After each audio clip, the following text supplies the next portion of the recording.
When we look at images and video from Antarctica, sometimes it is very difficult to give an idea of the scale of what we're looking at. For example, this particular iceberg that I'm showing here is called Larsen C, and it's 200 miles long and only 600 feet thick, basically the proportions of a credit card. It broke off some time ago and spun full 270 degrees in an amazing amount of time, and we have an animation real quick before we get down to Google Earth Pro to show the new discoveries today. I wanted to show this because it's twice the volume of Lake Erie. The size of Delaware. It's huge. It is a huge chunk of water, basically, that just broke off. And when you look at it and you see how it breaks off and moves, it's pretty amazing.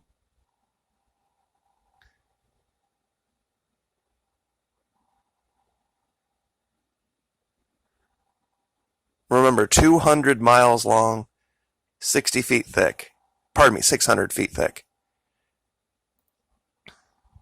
They're just going to show it again here real quick.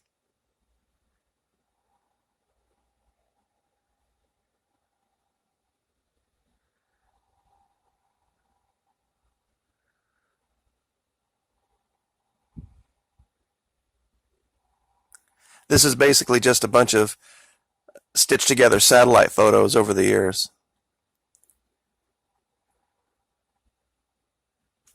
But this is another one. It's called the Thwaites Glacier, and it's partially on land and also partially in the water, so it's not displacing as much ocean water as it could if it broke off. And it's mind-boggling. This piece of ice isn't the size of Delaware, it's the size of the state of Florida. And it would change things around the world instantly if this thing were to end up in the water. But there's also this strange event coming out of Antarctica that's kind of hard to explain. What you're looking at here is not the continent of Antarctica, but Australia. There's this huge push of cold air that has recently come straight up out of the continent for really no explainable reason. 3 separate cold fronts combined together, and they're getting massive amounts of snow down there. And the Chinese have built this, what they dubbed the Snow Dragon, to go down there. They have 6 bases now. They're up to 6 bases in Antarctica. While a lot of mainstream media talks about the Chinese and their interests in the Arctic on the north side of the globe, they don't talk much about what's going on down there. And it's going to have ramifications very soon. But without any further delay, where we're going to be looking at today is over near, I guess, the 2 to 3 o'clock region. Now, we have, of course, these 3 different maps that we use. The larger one, of course, is Google Earth Pro. Upper left is a British topographical map, and it is what is actually under Antarctica right now. And you can see the effects of the weight of the ice. And where we're going to be at is, I don't know if you can kind of see it up here where my cursor is, in the upper right. There's a little spit of land that goes out. And we're going to be directly in here, in this region. This map over here is basically an artist's rendition of what Antarctica used to look like. It's very similar to Australia, just tipped on its side. In fact, I did one video where I put them side by side and they're virtually identical. But once again, if you look over here, this little spit of land, right here, it's kind of hard to see. There's a couple of ranges of mountains where I found some very interesting things today.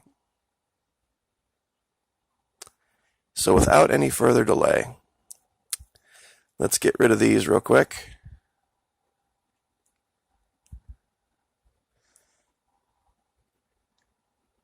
Alrighty, the first thing we found, of course, is another one of these saucer exits. Now we found multiple ones of these all over the place. And there we go. This one was of course hidden in the shadows. And you see the strange, and I'll zoom in here real quick so you can see it. It's perfectly the shape of a saucer.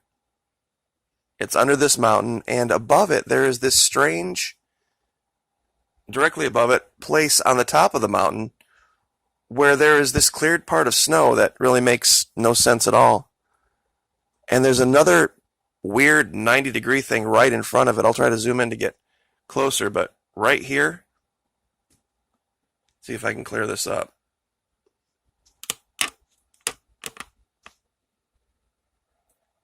Sometimes the camera work on this is really, really tough. It looks like it might be easy, but to get it just right so you guys can see it is very difficult. And I will, of course, try to put the coordinates down in the description box, but struggling with Google, just like everyone else is on YouTube, and I can't really make any promises. I do encourage people to go and try to discover this stuff for themselves. I mean, if I can do it on Google Earth Pro, so can you. Now, here once again, under the snow, we see this, whatever's under there, is a perfect 90-degree, what looks like remnants of a wall or some type of a building site. It's just not natural. This just doesn't happen in nature. When you look at this, and I'll go ahead and pull up a ruler just so you can get some perspective on how big this is. We'll measure this out in feet. This section here is 770 feet right here. And this section down here is, about the same, really. About 770 by 770. Pretty unmistakable, if you ask me, that's hand of man, hand of other. The next thing that I labeled, I couldn't think of a good way to label it, but I called it organic snow displacement. Because when you look at it, let's see if I can get a better image of it here. There we go. You have this big area here of just undisturbed snow.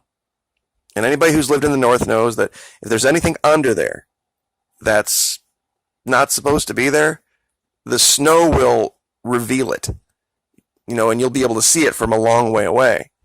A farm field covered in snow looks like this giant white blank sheet. If there's even let's say there's a deer carcass out there or something like that, you'll be able to see it from half a mile away because of the disturbance in the snow.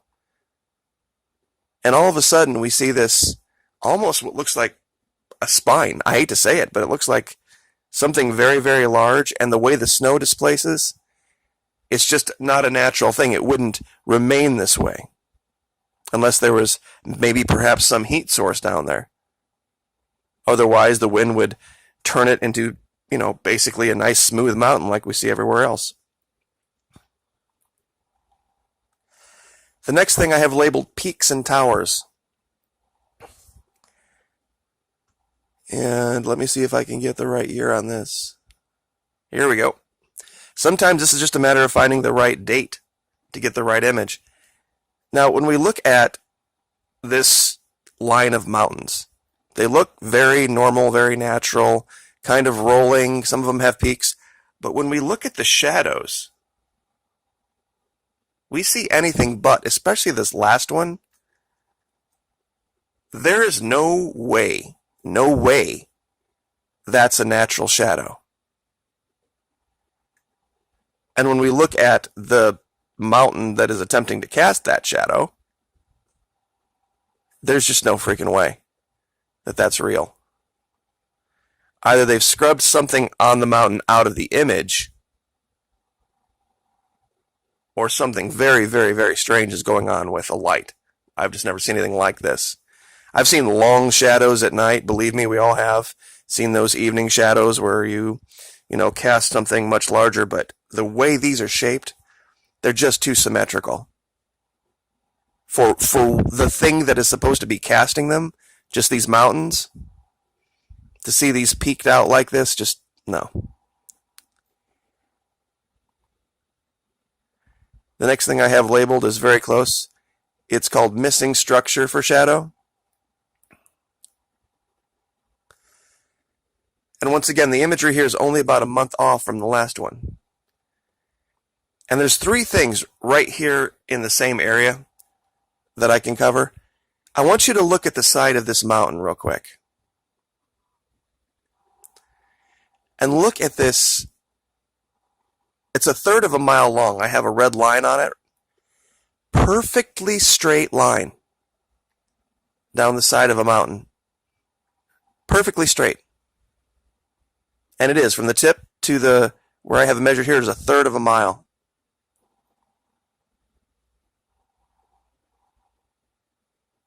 There's nothing that would make this image in nature. I've never seen anything like it. And I've tried to go to places like South America and Africa and different places to find other mountain ranges to compare, to see, well, maybe this is just the way it appears in satellites.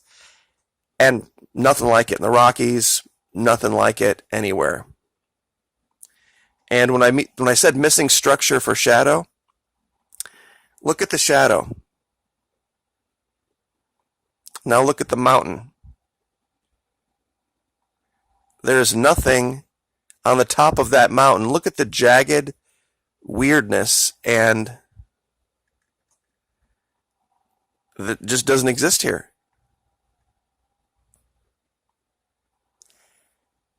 And the next thing I have labeled here is it's called strangely behaving snow. Look at this snow allegedly on a 90-degree cliff face, just stuck perfectly. It's just unbelievable. You just don't see imagery like this anywhere else other than Antarctica. You don't.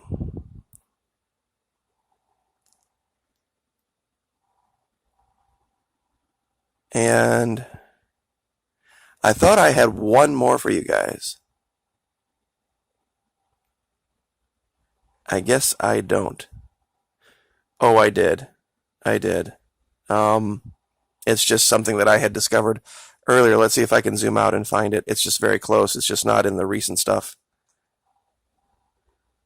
Here it is.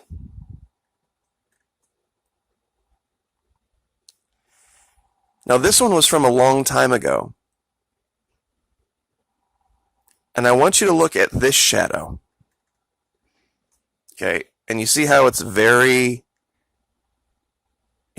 distinct, very narrow? What's supposedly casting that shadow is right here.